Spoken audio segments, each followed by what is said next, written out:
Ruth గ్రంథము 3వ అధ్యాయము 9వ వాక్యము. రూతు గ్రంథము 3వ అధ్యాయము 9వ వాక్యము. అతడు నీవెవరవని అడుగగా ఆమె, నేను రూతు అను నీ దాసురాలిని, నీవు నాకు సమీప బంధువుడవు గనుక నీ దాసురాలి మీద నీ కొంగు కప్పుమనగా. ఇక్కడ 3 ముఖ్యమైన పదాలు ఉంది. అతడు, ఆమె, సమీప బంధువు అనే 3 ముఖ్యమైన పదాలు. దాని చుట్టే ఈనాటి సందేశము తిరగబోతుంది. ఎవరు అతడు, ఎవరు ఆమె, ఎవరు ఆ సమీప బంధువుడవు, ఏమిటి? అతడు తర్వాత చూస్తాం. ఆమె ఎవరు? రూతు అతని దగ్గర మొరపెట్టుకుంటా ఉంది. ఏమని? అయ్యా, నేను నీ దాసురాలుని, నా మీద నీ కొంగు కప్పుమనగా, నీ దుప్పటిని నా మీద కప్పుము అని రూతు అతని దగ్గర మొరపెట్టుకుంటా ఉంది. అతని కాళ్ళ మీద పడి రిక్వెస్ట్ చేసుకుంటా ఉంది. ఏం జరిగింది? ఎవరి రూతు? ఏం జరిగింది? అదొక పెద్ద కథ. అన్నీ చెప్పాలంటే మనకు సమయం చాలదు.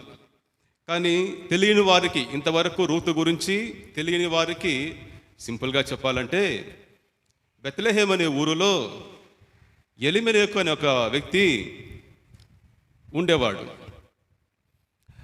ఆ బెత్లెహేములో కరువు వచ్చింది. ఆ కరువుకు తప్పించుకొని బతకాలని బతుకు తెరువు కోసము ఈ ఎలిమెలేకు తన భార్య అయిన నయోమిని, తన యొక్క 2 కొడుకులను తీసుకొని దేవునికి ఇష్టము లేని, చిత్తము లేని చోటైన మోయాబుకు వెళ్ళారు. వెళ్ళగానే నయోమి యొక్క భర్త అనగా ఎలిమెలేకు చనిపోయాడు.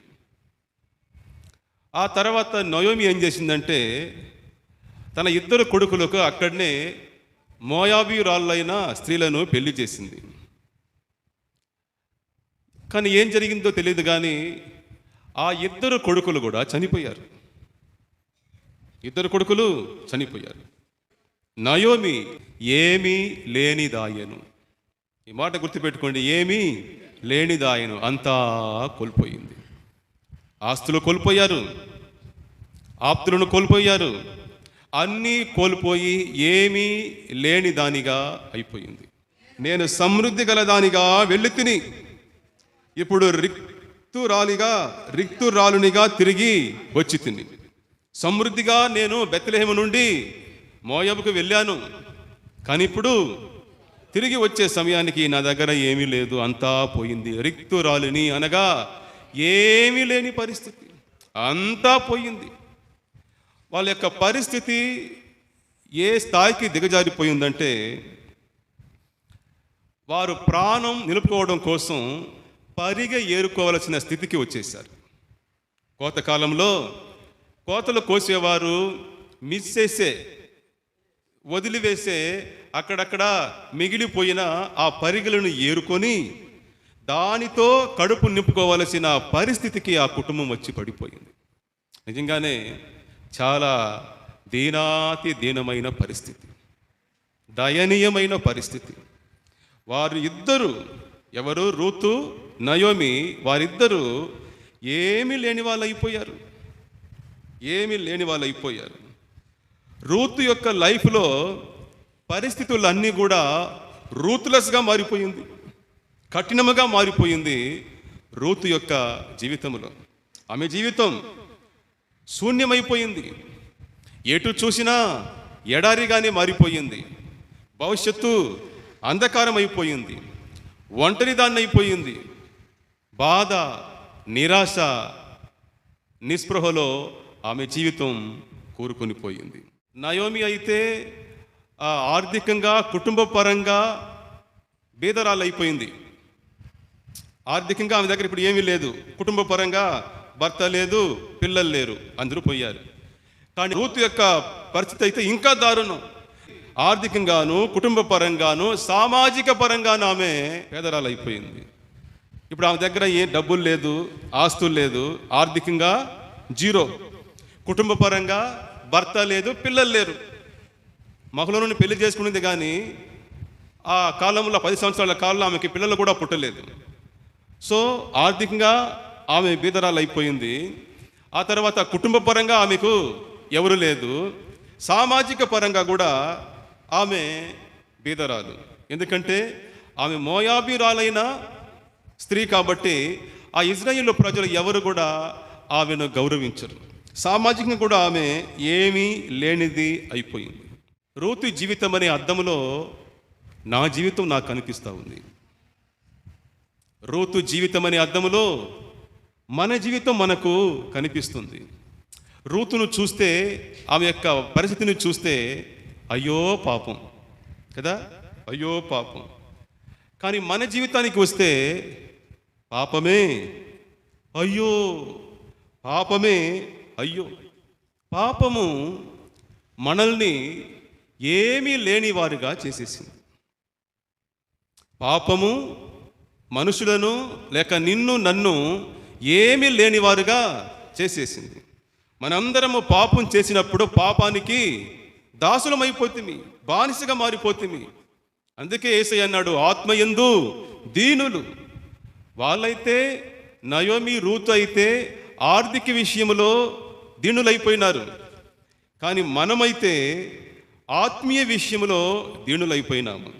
భౌతికంగా ఇప్పుడు రూతు యొక్క పరిస్థితి ఎలా ఉందో ఆత్మీయంగా మన పరిస్థితి కూడా అదే. ఏమీ లేని వాళ్ళం అయిపోయినాం, మనము ఏమీ లేని వాళ్ళం అయిపోయినాము.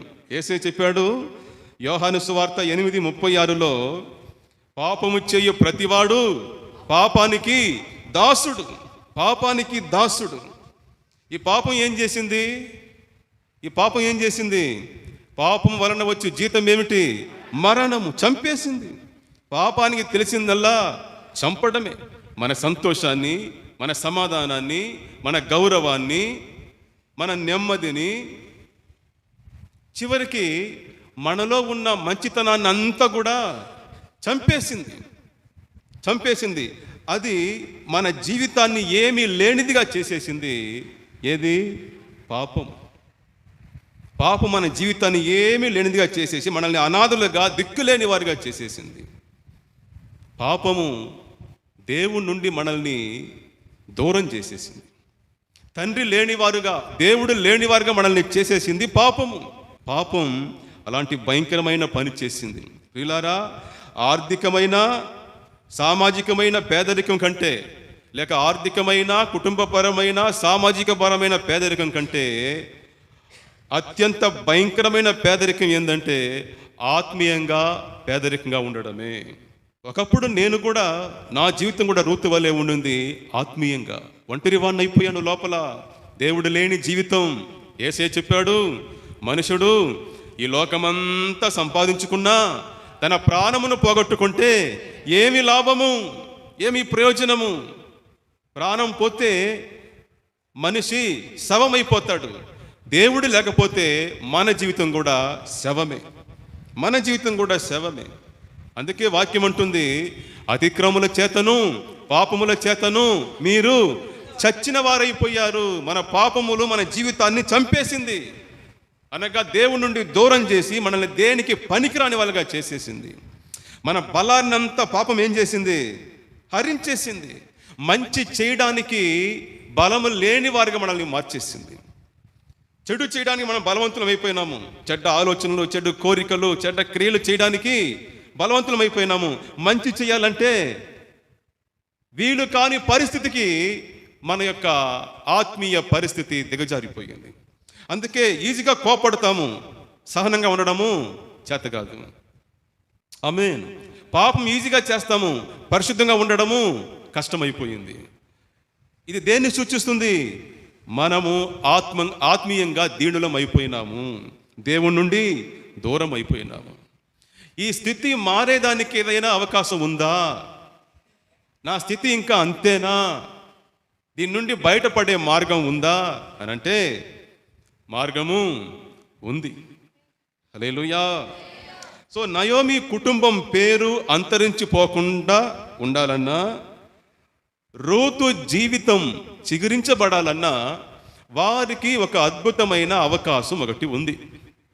ఏమిటి అవకాశం అంటే బంధు ధర్మం. చెప్పండి, అందరూ చెప్పండి. బంధు ధర్మం. బంధు ధర్మం అనే ఒక చట్టము ఇజ్రాయేలీలకు దేవుడు ఇచ్చున్నాడు. ఆ బంధు ధర్మం రూతు జీవితంలో ఆసన్నమైతే ఆశీర్వాదాలు అరంగేట్రం అవుతుంది. ఆ బంధు ధర్మాన్ని ఎవరైనా ఆమె పట్ల నిర్వర్తిస్తే ఆమె జీవితంలో మార్పులు అనేది వచ్చేస్తాయి. బంధు ధర్మం. ఈ బంధు ధర్మాన్ని నిర్వర్తించే వ్యక్తిని బాగా గమనించండి. ఈ బంధు ధర్మాన్ని నిర్వర్తించే వ్యక్తిని ద కిన్స్ మ్యాన్ రిడీమర్ అని అంటారు. చెప్పండి, ద కిన్స్ మ్యాన్ రిడీమర్. విమోచించదగిన సమీప బంధువు అని అర్థం. ద కిన్స్ మ్యాన్ అనగా సమీప బంధువు. రిడీమర్ అంటే విమోచకుడు, విడిపించేవాడు. So the kinsman redeemer కానీ అనగా విడిపించగల సమీప బంధువు కానీ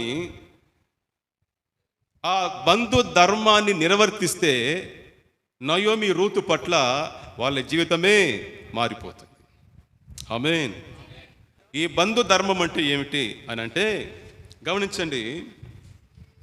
తమ కుటుంబంలో ఎవరైనా తమ భూమిని తాకట్టు పెట్టేసి దాన్ని విడిపించుకోలేని పరిస్థితిలో ఉంటే అప్పుడు ఆ తాకట్టు పెట్టారు కదా, వాళ్ళ యొక్క సమీప బంధువు ఏం చేయాలంటే ఆ భూమిని వెల చెల్లించి విడిపించాలి. ఎందుకంటే ఆ భూమి పరాయ వాళ్ళకి వెళ్ళిపోకూడదు, మన కుటుంబంలోనే ఉండాలి అనేది ఒక నియమం.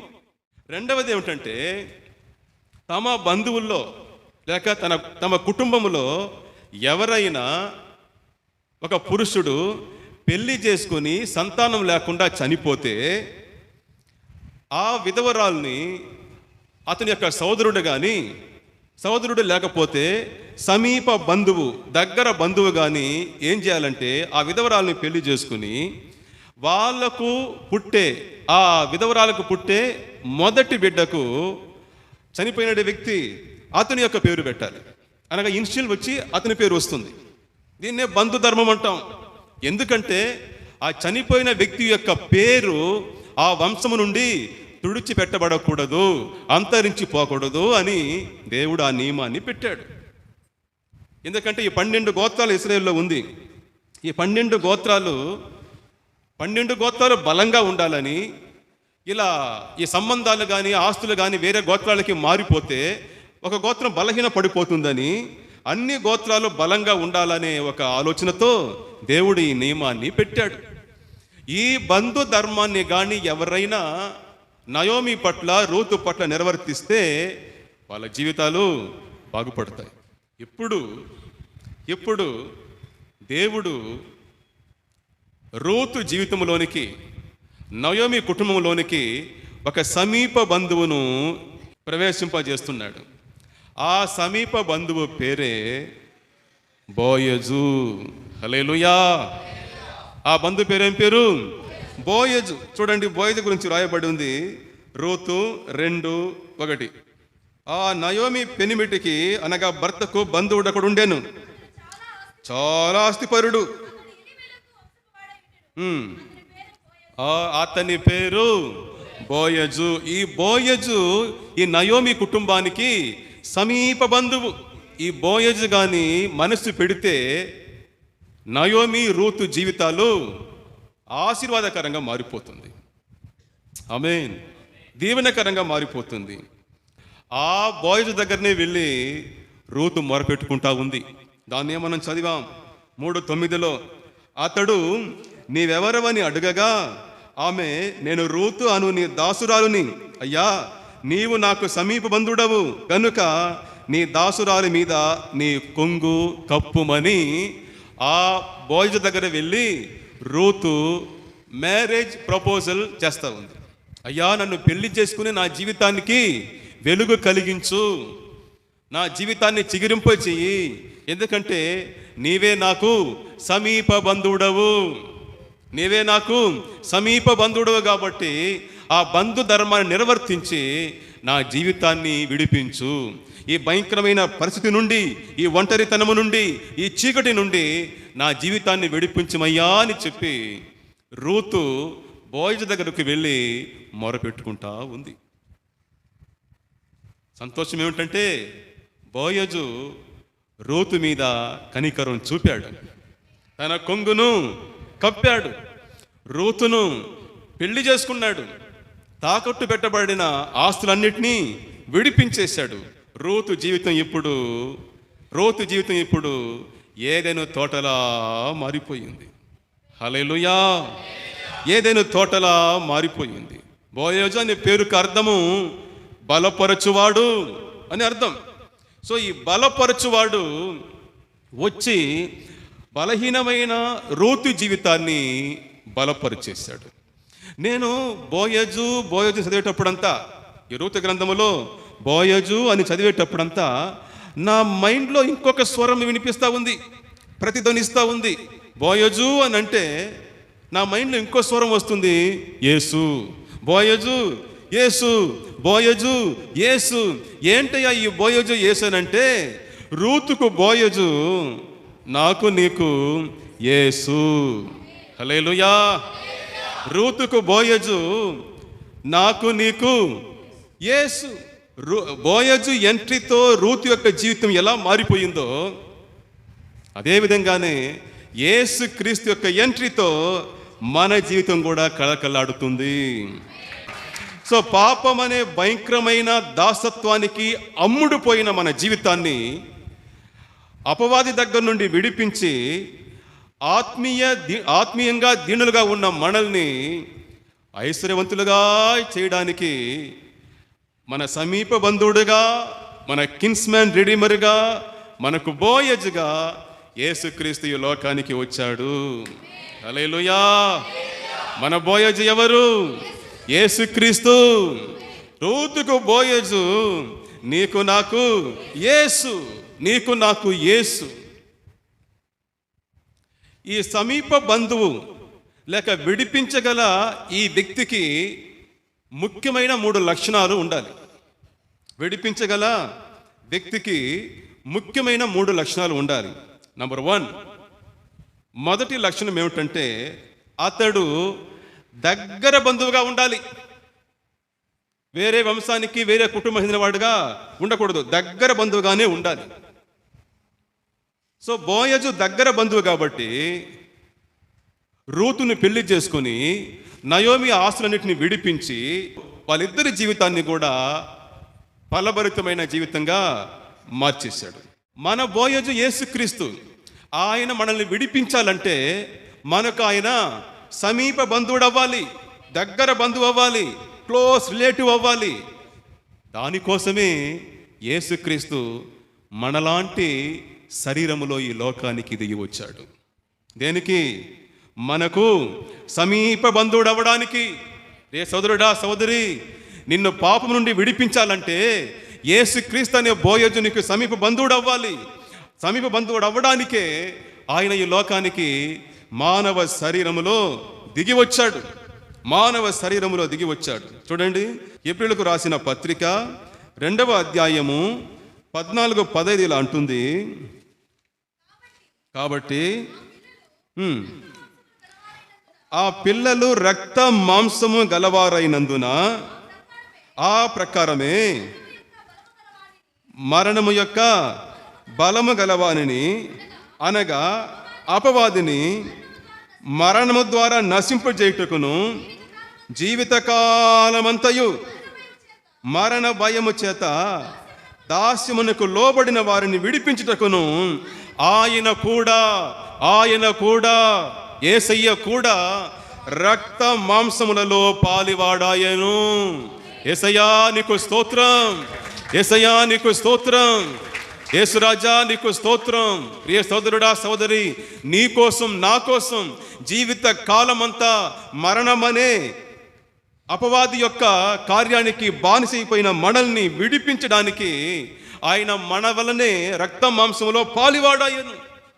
దేవుడు, పరలోకమందు నివసిస్తున్న దేవుడు నిన్ను నన్ను పాపమనే అతి భయంకరమైన బానిసత్వము నుండి, ఆ పేదరికం నుండి విడిపించడానికి, మన జీవితాన్ని చిగురింపజేయడానికి, ఏదైనా తోట వలె మార్చడానికి యేసుక్రీస్తు సమీప బంధువుగా మన వలనే రక్త మాంసములో ఈ లోకానికి వచ్చాడు.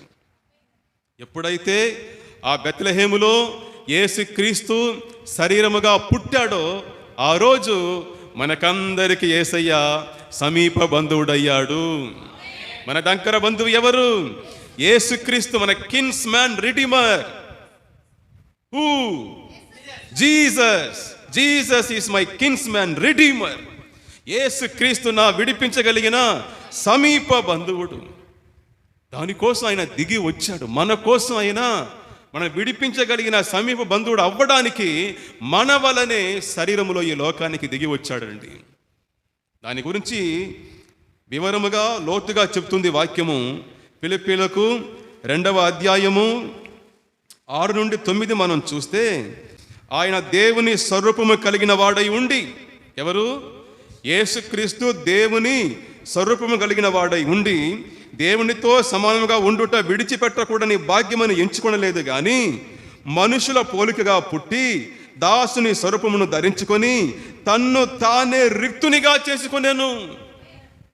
తన్ను తానే రిక్తునిగా చేసుకొని, మరియు ఆయన ఆకారమందు మనుషుడిగా కనబడి మరణము పొందునంతగా, అనగా శిలువ మరణం పొందినంతగా విధేయత చూపిన వాడై తన్ను తాను తగ్గించుకొనేను.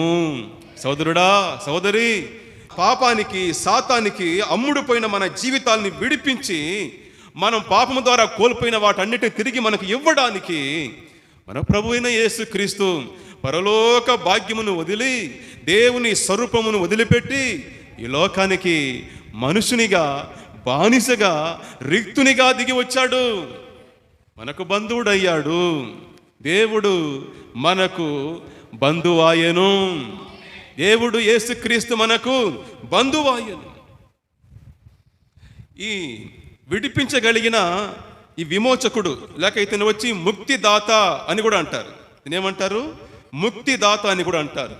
ఇతని యొక్క 2వ లక్షణం ఏమిటంటే, అతడు విడిపించడానికి, తన బంధువును విడిపించడానికి అవసరమైన వేల చెల్లించగలిగిన వాడుగా ఉండాలి. ఆ వేల చెల్లించే సామర్థ్యం ఉండాలి. తాకట్టు పెట్టబడిన, బానిసైపోయిన వాళ్ళ జీవితాల్ని, ఆస్తుల్ని విడిపించగలిగిన స్తోమత, సామర్థ్యము కలిగిన వాడుగా ఉండాలి ఈ విమోచకుడు లేక ముక్తిదాత. ఎందుకంటే రూతు, నయోమి తమ ఆస్తిని విడిపించుకోలేని అత్యంత దీనాతి దీనమైన బీదవాళ్ళుగా ఉన్నారు. కాబట్టి వారు తమ యొక్క ల్యాండ్ను విడిపించుకోలేరు. అందుకే బోయజు ఎంటర్ అయ్యి, అతడు చాలా ఆస్తిపరుడు, గొప్ప ధనవంతుడు. కాబట్టి వాళ్ళ యొక్క ఆస్తిని కానీ, రూతు యొక్క జీవితాన్ని కానీ విడిపించగలిగిన సామర్థ్యం ఉన్నవాడు ఎవరు? బోయజు. కాబట్టి అతను విడిపించాడు. ఏ సోదరుడా, సోదరి, నేను ముందే చెప్పాను, ఆర్థికమైన, కుటుంబపరమైన, సామాజిక పరమైన పేదరికం కంటే అత్యంత భయంకరమైన పేదరికము ఆత్మయందు దీనులుగా ఉండడమే, అనగా పాపులుగా ఉండడమే అతి భయంకరమైన బానిసత్వం. ఈ బానిసత్వ బతుకు నుండి మనల్ని విడిపించడానికి మన దగ్గర ఏమీ లేదు. మనం అత్యంత భయంకరమైన పేదరికంలో ఉన్నాము. కాబట్టి మన జీవితాన్ని సాతాను నుండి, పాపము నుండి విడిపించుకోలేని పరిస్థితిలో మనం ఉన్నాం. ఎందుకంటే దానికి వెల చాలా ఎక్కువ వెల చెల్లించాల్సి ఉంటుంది. చూడండి, కీర్తనలు 49వ అధ్యాయము 7 నుండి 9 వరకు వాక్యం ఇలా చెప్తుంది. నేను చదువుతాను, ఉండండి. ఎవడును ఏ విధము చేతనైనను తన సహోదరుని విమోచించలేడు. వాడు కుళ్ళు చూడక నిత్యము బ్రతుకున్నట్లు వాని నిమిత్తము దేవుని సన్నిధిని ప్రాయచిత్తము చేయగలవాడు ఎవడును లేడు. వారి ప్రాణ విమోచన ధనము బహు గొప్పది. అది ఎన్నటికీ తీరక అట్టుండవలసినదే. ఎవరి వల్ల కాదు. పాపము చేస్తున్న ఒక వ్యక్తిని విడిపించగలిగిన సామర్థ్యం ఈ లోకములో ఎవరికి లేదు. ఎందుకంటే ఆ విమోచన ధనము బహు గొప్పది. అంత గొప్ప ధనము వెల చెల్లించగలిగిన ధనవంతులు ఈ భూమి మీద ఎవరు లేరు. కాబట్టి దేవుడే, యేసుక్రీస్తే ఆ వెల చెల్లించడానికి ఈ లోకానికి దిగి వచ్చాడు. రే సోదరుడా, సోదరి, యేసుక్రీస్తు నీ పాపముల కొరకై, నా పాపముల కొరకై చెల్లించిన వెల ఏంటో తెలుసా? వెల ఏంటో తెలుసా? ఆయన రక్తము, ఆయన ప్రాణము. ఆయన రక్తము, ఆయన ప్రాణము. చూడండి, 1 పేతురు 1వ అధ్యాయము 18-19 వాక్యం చెప్తుంది, పితృ పారంపర్యమైన మీ వ్యర్థ ప్రవర్తనను విడిచిపెట్టునట్లుగా వెండి బంగారముల వంటి క్షయ వస్తువులతో మీరు విమోచింపబడలేదు గాని అమూల్యమైన రక్తము చేత. హల్లెలూయా. అమూల్యమైన అనగా ఏమర్థము? విలువ కట్టలేని రక్తము చేత, అనగా నిర్దోషమును నిష్కలంకమునకు గొర్రె పిల్ల వంటి క్రీస్తు రక్తము చేత విమోచింపబడ్డారు. Praise the Lord. యేసయ్యకు చప్పట్లు కొట్టి ఘనతనిస్తాము. ప్రియ సోదరుడా, సోదరి, రూతును విడిపించడానికి బోయజు వచ్చి తన ఆస్తుల నుండి కొంత చెల్లించాడు, అంతవరకే. కానీ యేసుక్రీస్తు అయితే మనల్ని పాపం అనే దాసత్వం నుండి విడిపించడానికి యేసుక్రీస్తు అయితే తన ప్రాణమునే ఇచ్చాడు. తనను తానే మన కొరకు అప్పగించేశాడు యేసు ప్రభు. బోయజు రూతుని విడిపించడానికి ఏ కష్టం పడలేదు, ఏ బాధ అనుభవించలేదు. ఆల్రెడీ అన్న దగ్గర ఆస్తులు, డబ్బులు, ధనము ఉంది కాబట్టి ఇచ్చి ఆమెను విడిపించేశాడు. అతను ఏం బాధపడలేదు, సఫర్ అవ్వలేదు. కానీ నిన్ను నన్ను పాపమనే బానిసత్వము నుండి విడిపించడానికి, అపవాదికి లేక పాపం యొక్క విమోచన కొరకు వెల చెల్లించడానికి యేసు పడిన పాట్లు, ఆయన పొందిన గాయాలు, ఆయన చెందిన అవమానాలు అంతా ఇంత కాదు. తల మీద ముళ్ళ కిరీటం, కాళ్ళు చేతుల్లో మేకులు కొట్టబడి 39 కొరడా దెబ్బలతో ఆయన శరీరము చీల్చబడి, ఆయన ముఖం మీద ఎంగిలి ఉమ్మివేయబడి నానా రకాలైన చిత్రహింసలు అనుభవించాడు. ఆ వెలను యేసు ప్రభు చెల్లించడానికి. దేవుని బిడ్డ, ఈరోజు మనం సంతోషంగా వచ్చాను, సన్నిధిలో కూర్చొని ఉన్నాం. కానీ మనకు ఈ స్థితిని ఇవ్వడానికి యేసు ప్రభు ఎంత శ్రమపడ్డాడో, ఎంత హింసలు అనుభవించాడో అది మాటలతో వర్ణించలేనిది. రక్షణ ఫ్రీ, రక్షణ నీకు నాకు ఫ్రీ. కానీ దేవునికి అది ఫ్రీ కాదు. మీకు అర్థమవుతుందా? రక్షణకు, విమోచనకు మనం ఏం చెల్లించలేదు. రూతు ఏమి చెల్లించలేదు. దాన్ని ఎవరు చెల్లించింది? బోవాజ్ చెల్లించాడు. ఇంగ్లీష్లో బోవాజ్ అంటారు, చెల్లించాడు. అదేవిధంగానే మన విమోచన కొరకు, పాప విమోచన కొరకు మనమేం చెల్లించలేదు, మనకు అది ఫ్రీగా వచ్చింది. కానీ దేవునికి అది చాలా కాస్ట్లీ. దేవునికి అది మరీ ఎక్కువైన వెల. అది ఏమిటా వెల? తన సొంత కుమారుడిని మన కోసం ఇచ్చాడు. మన సొంత కుమారుడిని, అద్వితీయ కుమారుడిని మన కొరకు బలిగా ఇచ్చాడు. ఎంత గొప్ప వెల అది! ఎవరు చెల్లించగలరు ఆ విధంగా? ఆ కుమారుడు మన కోసం తన ప్రాణమునే బలిగా ఇచ్చాడు. ప్రియులారా, రక్షణ ఊరికే రాలేదు సోదరుడా. రక్షణ ఊరికే రాలేదయ్యా. సోదరి, రక్షణ ఊరికే రాలేదమ్మా. దాని కొరకు దేవుడు తన ప్రాణాన్ని పెట్టాడు. నువ్వు పొంది ఉన్న రక్షణ అత్యంత విలువైనది, నీకది ఉచితం. కానీ దేవునికి అది చాలా విలువైనది. దాని కొరకు ఆయన చాలా వెల చెల్లించాడు. వెరీ వెరీ కాస్ట్లీ థింగ్ దేవునికి అది. దాన్ని అల్పముగా ఎంచకు. నువ్వు పొందిన బాప్తిస్మాన్ని, నువ్వు పొందిన రక్షణను అల్పముగా ఎంచకు. నువ్వైతే నీటిలో మునిగేసి వచ్చేసావు, కానీ దాని కొరకు యేసు ప్రభు రక్తములో మునిగాడు. మరణం యొక్క చిత్రహింసను అనుభవించాడు, మరణాన్ని రుచి చూశాడు. అత్యంత ఘోరాతి ఘోరమైన నీచాతి నీచమైన మరణంలో మునిగి తేలాడు యేసుప్రభు. నీ రక్షణ అంత సులభమైనది కాదు, అంత ఈజీగా రాలేదు రక్షణ నీకు నాకు. దాన్ని చిన్న చూపు చూడకండి, దాన్ని అల్పముగా ఎంచకండి.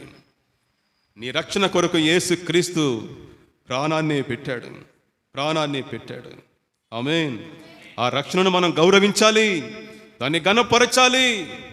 ఏదో ఊరికే వచ్చిందని దాన్ని ఈజీగా తలంచకూడదు. దాని వెనకాల అతి భయంకరమైన అతి గొప్ప త్యాగం ఉంది. నీ రక్షణ వెనుక అతి గొప్ప త్యాగం ఉంది. తండ్రి అయిన దేవుడు యేసుక్రీస్తు, కుమారుడైన యేసుక్రీస్తు తమను తాము మన రక్షణ కోసం వెలగా చెల్లించారు. మూడవ లక్షణం ఏమిటంటే, ఈ విడిపించగలిగిన వాడు సమీప బంధువుడుగా ఉండాలి, వెల చెల్లించే సామర్థ్యం కలిగి ఉండాలి. మూడవది, వెల చెల్లించగలిగిన కోరిక కలిగి ఉండాలి. అతడు ఇష్టపడాలి. ఇష్టపడకపోతే అది వచ్చి బలవంతం చేయబడరు. నువ్వు చేసే తీరాలని చెప్పి బలవంతం చేయబడదు. ఆ ధర్మం ఉంది, దాన్ని ఇష్టపడి చేయాలి. అది చేయడానికి వారికి మనస్సు రావాలి. ఇక్కడ మనం చూస్తే రూతు విషయంలో రూతు వెళ్ళి బోవాజ్ దగ్గర అడుగుతుంది, అయ్యా నువ్వు నా సమీప బంధువుడవు, నన్ను నువ్వు విడిపించాలి, నా జీవితాన్ని కాపాడని మొరపెట్టుకున్నప్పుడు బోవాజ్ చెప్తాడు. చూడండి 11 నుండి, అంటే 3:11 నుండి ఈ బోవాజ్ అంటున్నాడు, రూతు నాకైతే నిన్ను విడిపించడానికి ఇష్టమే, కానీ నాకన్నా కూడా ఇంకొకడు నీకు సమీప బంధువుగా ఉన్నాడు, మరింత దగ్గర బంధువు ఇంకొకడు ఉన్నాడు. వాడి దగ్గర అడుగుతాను, వాడు ఓకే అంటే నువ్వు అతనికి భార్య అవ్వాల్సిందే, ధర్మము చట్టం ఆ విధంగా ఉంది. వాడు కాదంటే అప్పుడు నేను ఎంటర్ అవుతానని చెప్పి వెంటనే బోవాజు పనిలో దిగుతాడు. పనిలో దిగి పెద్ద మనుషుల్ని పెట్టుకొని రచ్చబండ దగ్గర కూర్చొని ఆ వ్యక్తిని పిలిచి అడుగుతాడు, ఏంటయ్యా ఈ విధంగా మన నయోమి ఉంది కదా, ఆమె తన తాకట్టు పెట్టిన ఆస్తిని అమ్మేయబోతా ఉంది, ధర్మం ప్రకారము దగ్గర బంధువు తీసుకోవాలి, నువ్వే నయోమికి దగ్గర బంధువు కాబట్టి నాకన్నా కూడా నువ్వు దాన్ని తీసుకుంటావా అని అడిగినప్పుడు విడిపించేస్తాను, తీసుకుంటాను అన్నాడు. ఓకే, కానీ ఇంకోటి కూడా చెయ్యాలి, నువ్వు చనిపోయిన ఆ మహులోను యొక్క భార్య అయిన రూతును పెళ్లి చేసుకొని ఆ మహులోనుకు వారసత్వాన్ని కలిగించాలి అని అన్నప్పుడు అటైతే నా వల్ల కాదనేసినాడు, నేను చేయననేసినాడు, నేను విడిపించలేను. ఎందుకంటే వాడు భయపడ్డాడు, ఒకవేళ రూతును పెళ్లి చేసుకొని ఆమెకు ఒకే ఒక బిడ్డ పుడితే, ఒకే ఒక బిడ్డ పుట్టి ఆగిపోతే మళ్ళీ నాకు వంశం లేకుండా పోతుంది. ఎందుకంటే ఆ బిడ్డకు వంశం పేరు ఎవరు వస్తుంది? రూతు యొక్క చనిపోయిన భర్త పేరే వస్తుంది, ఇన్షులో ఆ భర్త పేరే వస్తుంది. కాబట్టి నా పేరు ఎక్కడ పోతుందో, నాకు వంశం లేకుండా ఎక్కడ పోతుందో అని భయపడ్డాడు. ఎందుకంటే రూతుకు పెళ్లి చేసుకుని పిల్లలు పుట్టలేదు, కాబట్టి పిల్లలు పుడతారో పుట్టరో, ఒకవేళ పుడితే ఒకే బిడ్డ పుట్టి ఆగిపోతే నా వంశం పరిస్థితి ఏమిటని చెప్పి అతడు భయపడి తన స్వార్థం కోసం ఏం చేశాడంటే, నేను విడిపించను రా, ఆ ల్యాండ్ నువ్వే తాగట్టు, ఆ ల్యాండ్ నువ్వు విడిపించుకో, రూతును నువ్వే పెళ్లి చేసుకునేసినాడు. అతనికి ఇష్టం లేదు. కానీ బోయజు నయోమి ఆస్తిని విమోచించి రూతును పెళ్లి చేసుకొని ఎలిమెలేకు మహ్లోనుల పితృత్వాన్ని సంరక్షించడానికి ఇష్టపడ్డాడు. దానికోసం తనను తాను అప్పగించుకున్నాడు. ప్రియులారా, మనల్ని విడిపించడానికి వెల అయినా తన ప్రాణాన్నే పెట్టడానికి యేసయ్య ఇష్టపడ్డాడు. ఆయన కష్టపడి ఆ పని చేయలేదు, ఆయన ఇష్టపడే ఆ కార్యం చేశాడు. ఆయన చెప్పాడు మార్కు సువార్త 10:45లో, అనేకుల విమోచన కొరకు నా ప్రాణమునే క్రయధనముగా పెట్టేదానికే నేను ఈ భూమి మీదకి వచ్చాను అని అన్నాడు. యోహాను 10లో యేసయ్య అంటాడు, నా గొర్రెల కొరకు నేను నా ప్రాణం పెట్టుచున్నాను, నాకు నేనుగానే పెట్టుచున్నాను, నా గొర్రెల కొరకు, నా ప్రజల కొరకు, నశించిపోతున్నా నా ప్రజల కొరకు నేను నా ప్రాణమును పెట్టుచున్నాను అని యేసయ్య అన్నాడు. ఒకరోజు యేసు ప్రభు దగ్గరకు ఓ కుష్ఠరోగి వచ్చాడు. కుష్ఠరోగి వచ్చి, అయ్యా, నా కుష్ఠరోగాన్ని తొలగించే, నన్ను స్వస్థపరిచే శక్తి నీలో ఉంది, కానీ నీకు ఇష్టం ఉంటే అలా చేయగలవు. యేసయ్య అన్నాడు ఒక మాట, అపురూపమైన మాట, నాకిష్టమే. ఆమేన్. నాకిష్టమే అని చెప్పి వచ్చి ఆ కుష్ఠరోగిని ముట్టి స్వస్థపరిచాడు. ఆ కుష్ఠరోగిని ముట్టి స్వస్థపరిచాడు. నాకిష్టమే, నాకిష్టమే. అతన్ని కానీ తాకిన వారు మరో 7 రోజులు అపవిత్రులైపోతారు. వారు ఇంటికి ఊరికి దూరంగా ఉండాల్సిందే.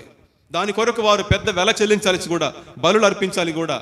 సో ఇన్ని విషయాలు ఉన్నప్పటికీ యేసుక్రీస్తు వెళ్ళి ఆ వ్యక్తిని ముట్టి స్వస్థపరిచాడు. నాకిష్టమే.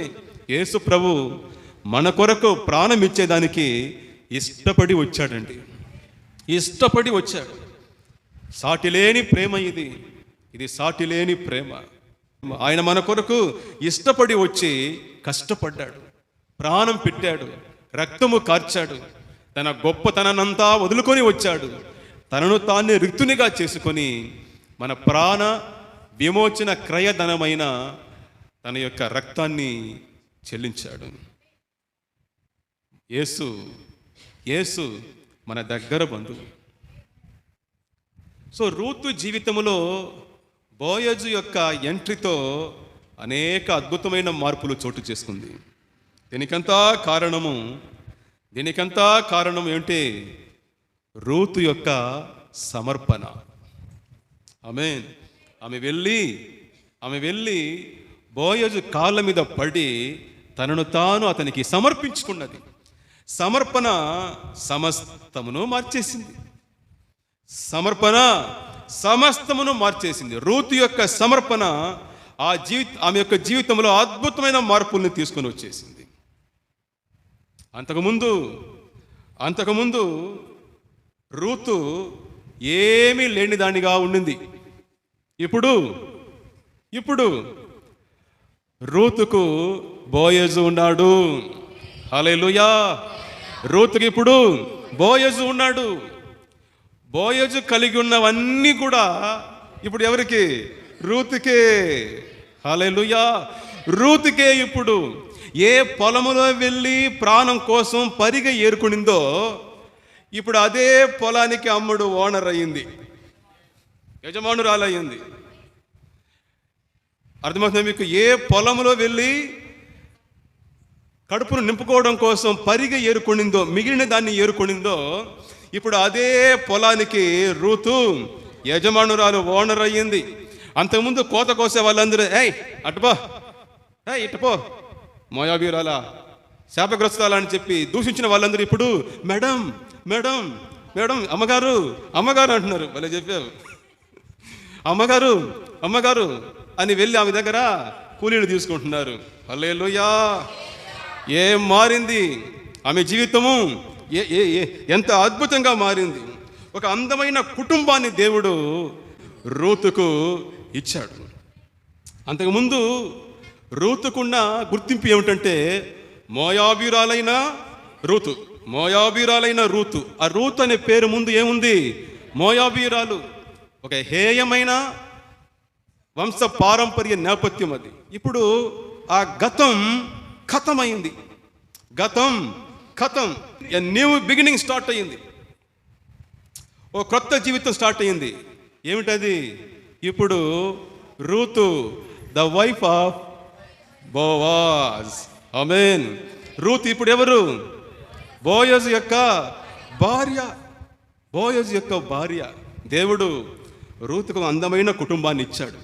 అక్కడ వాక్యం అంటుంది, ఒకటి అద్భుతమైన వాక్యం. రూతు గ్రంథం 4వ అధ్యాయము 13వ వాక్యం. యెహోవా ఆమె గర్భవతి అగినట్లుగా అనుగ్రహించెను. హల్లెలూయా. యెహోవా రూతు గర్భవతి అగినట్లుగా అనుగ్రహించెను. మహులనుతో ఉన్నప్పుడు ఆమె గర్భవతి కాలే. బోయజును పెళ్లి చేసుకున్న వెంటనే దేవుడు ఆ సంవత్సరమే రూతుకు ఒక బిడ్డను ఇచ్చాడు. Praise the Lord. ఆమె గర్భఫలాన్ని ఆశీర్వదించాడు. ఆమె సంతానాన్ని వృద్ధి చెందించాడు. ఈ రూతుకు పుట్టిన బిడ్డకు ఓబేదు. ఆ ఓబేదుకు ఒక బిడ్డ పుట్టాడు యెస్సై. ఆ యెస్సై కుమారులలో ఒకడే దావీదు, the king of the Israel, దావీదు. ఆ దావీదు వంశములోనే మన యేసయ్య పుట్టాడు. Praise the Lord, hallelujah. రూతు పేరు ఇప్పుడు అక్కడెక్కడెక్కడ దాటుకొని వచ్చి ఏడకి వచ్చేసింది తెలిసిన యేసుక్రీస్తు యొక్క వంశావళి పట్టికలో రూతు పేరు వచ్చేసింది. ఒక హేయమైన వంశ నేపథ్యం కలిగిన స్త్రీని దేవుడు ఇప్పుడు మహా గొప్ప వంశము యేసుక్రీస్తు యొక్క వంశములో తెచ్చి చేర్చేశాడండి. రూతు జీవితం ఒకప్పుడు శూన్యంగా ఉండింది, ఎడారిగా ఉండింది, అంధకారంగా ఉండింది. కానీ ఇప్పుడు ఆమె జీవితము కలకలాడుతూ ఉంది. ఏదైనా తోటలో ఆమె జీవితం మారిపోయింది. కారణం బోయజుకు ఆమె తనను తాను సమర్పించుకున్నది. అయ్యా, నువ్వే నా సమీప బంధువు, నీకే నన్ను నేను సమర్పించుకుంటున్నానని సమర్పించుకున్నది. మనం కూడా ఆయన సమర్పించుకున్నాం, యేసయ్యకి సమర్పించుకున్నాం. అందుకే ఇప్పుడు మన యొక్క గుర్తింపు మారింది. ఒకప్పుడు మనం పాపి, ఇప్పుడు నీతిమంతుడను, పరిశుద్ధుడను. ఒకప్పుడు మనం అనాథులము, దేవుని లేని వారము. ఇప్పుడు మనము పరలోక పౌరులము, దేవుని యొక్క బిడ్డలము. ఇప్పుడు మనకు తండ్రి అయిన దేవుడు ఉన్నాడు, అన్నయ్య అయిన యేసుక్రీస్తు ఉన్నాడు. ఒకప్పుడు మన ఆత్మయందు దీనులము, బీదవాళ్ళము. ఇప్పుడు తండ్రి అయిన దేవుని యొక్క ఆస్తులన్నిటికీ వారసులము. యేసుక్రీస్తు తన రక్తము ద్వారా మనల్ని కొని మన తండ్రి అయిన దేవునికి మనల్ని యాజకులుగా, వారసులుగా చేసేసాడు. అన్నిటి కారణం యేసయ్యే. బోయజు ఎంట్రీ అయ్యాడు, రూతు జీవితమే మారిపోయింది. యేసయ్య ఎంట్రీ అయ్యాడు, మన జీవితమే మారిపోయింది. జీసస్, యేసుక్రీస్తు ఎవరు? My kinsman redeemer. ఒకరోజు అబ్రహాం లింకన్ బానిసల ఇళ్ళ గుండా వెళ్తూ ఉన్నప్పుడు ఒక యవ్వన స్త్రీని మధ్యలో పెట్టి వేలం పాడుతూ ఉన్నారు. అని చూడగానే అబ్రహాం లింకన్ హృదయం చలించిపోయింది. అతను ఎక్కువ మొత్తం ఇచ్చి ఆ అమ్మాయిని కొనుక్కొని ఇంటికి తీసుకుని వెళ్ళి చెప్పాడు, అమ్మా, నీవు స్వతంత్రురాలివి అని అన్నాడు. ఆమె అనింది, అంటే ఏంటయ్యా స్వాతంత్రం అంటే ఏమిటి? అంటే నువ్వు స్వేచ్ఛగా ఉండొచ్చు అన్నాడు. అలాగైతే నేను ఏం చేయాలనుకుంటున్నాను చేయొచ్చునా? ధారాళంగా చేయొచ్చు. నేను ఎక్కడికి వెళ్ళాలనుకున్నా వెళ్ళిపోవచ్చునా? ధారాళంగా వెళ్ళవచ్చు. ఆమె కళ్ళగుండా కన్నీళ్లు కారుస్తూ చెప్పిందంట, అయ్యా, నేను నీ వెంటే వస్తాను అని తనను తాను అబ్రహాం లింకన్కు సమర్పించుకున్నది. ప్రియులారా, యేసయ్యకు సమర్పించుకోండి, మీ జీవితంలో అద్భుతమైన మార్పులు వస్తాయి. నా సమీప బంధువుడా, నీకు స్తోత్రమయ్యా అని చెప్పండి. మొన్న రూతు ఏ విధంగా సమర్పించుకునిందో, యేసయ్యా, నువ్వే నా సమీప బంధువుడవు, నువ్వే నా బోయజు, నా మీద నీ కొంగు కప్పుము. ప్రతిరోజు లేచి ప్రార్థన చేయండి. ఎంత అద్భుతంగా ఉంటుందో. యేసయ్యా, నువ్వే నా సమీప బంధువుడవు, నా కిన్స్మ్యాన్ రిడీమర్, నువ్వే నా దగ్గర బంధువు. నేను దగ్గరకు వచ్చి ఉన్నాను, నా మీద నీ దుప్పటి, నీ కొంగు కప్పుము. అంటే అర్థం ఏమిటి? నీ రెక్కల నీడలో నాకు ఆశ్రయం ఇమ్ము, నీ రెక్కల నీడలో ఆశ్రయం ఇమ్ము, నా జీవితానికి వెలుగు కలిగించుము అని రూతు ఏ విధంగా బోయజు దగ్గర మొరపెట్టుకునిందో, ప్రియులారా, ఆ విధంగా మొరపెట్టండి. దేవుడు మనకు గొప్ప బహుమానం ఇచ్చును. రూతుకు ఆల్రెడీ బోయజు ఒక వాగ్దానం ఇచ్చాడు. ఏమని? అమ్మా రూతు, యెహోవా రెక్కల నీడ కింద ఆశ్రయం వెతుకుని వచ్చావమ్మా, యెహోవాను నమ్ముకొని వచ్చావు కదా, ఆ నీడకు వచ్చావు కదా, యేసయ్య నీడకు వచ్చావు కదా. రూతు, దేవుడు నీకు గొప్ప బహుమానం ఇచ్చును. రూతు, అమ్మా రూతు, దేవుడు నీకు గొప్ప బహుమానం ఇచ్చును. యేసయ్య గొప్ప బహుమానం ఇచ్చును.